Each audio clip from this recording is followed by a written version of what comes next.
देखिए, America Iran जंग से जुड़े कुछ बड़े अपडेट। पश्चिम एशिया में फिर से तनाव बढ़ने लगा है। अब ईरान में गिरी ने 140 मिसाइलें, हर तरफ धुआं ही धुआं। शिया देश ने अमेरिकी ठिकानों पर भी हमला बोला।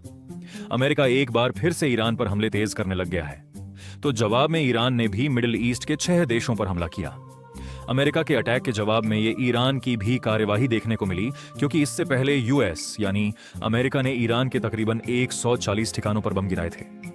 पूरे ईरान को तबाह कर दिया अमेरिका ने एक बार फिर से। और इस बीच बड़ी खबर तो ये है कि ओमान के पास एक जहाज पर भी हमला हुआ। इस जहाज में 11 भारतीय नागरिक सवार थे, जिनमें से 10 तो सुरक्षित हैं, लेकिन एक अब भी लापता है। तो इस हमले की भारत ने निंदा भी की है। ओमान तट के पास एक व्यापारी जहाज GFS गैलेक्सी पर यह हमला हुआ और यह जहाज हॉर्मुज रूट से ही गुजर रहा था।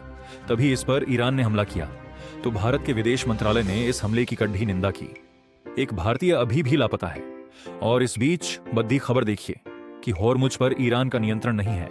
यूएस यानी अमेरिका की सेना ने ईरान की राजधानी तेहरान का यह दावा खारिज किया और कहा कि हॉर्मुज पर जहाजों की आवाजाही निर्बाध रूप से जारी है।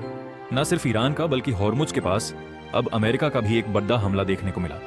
अमेरिका ने भी ईरानी एयर डिफेंस सिस्टम को निशाना बनाया, तो वहीं तेहरान ने कुवैत पर भी ड्रोन दागे। ये पिछले 24 घंटों के कुछ बड़े अपडेट्स आप देख सकते हैं अमेरिका ईरान जंग के दरमियान।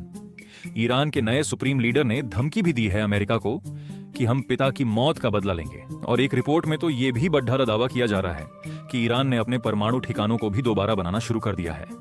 और ईरानी विदेश मंत्री भी बोले कि अमेरिका यह समझौता तोड़ ही रहा है।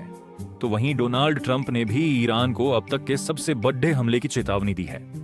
तो देखा जाए तो मिडिल ईस्ट में तनाव एक बार फिर से बढ़ने लगा है। और हॉर्मुज रूट्स में अगर आवाजाही बाधित होती है तो इसका असर भारत में भी पेट्रोल, डीजल, LPG की कीमतों पर देखने को मिल सकता है।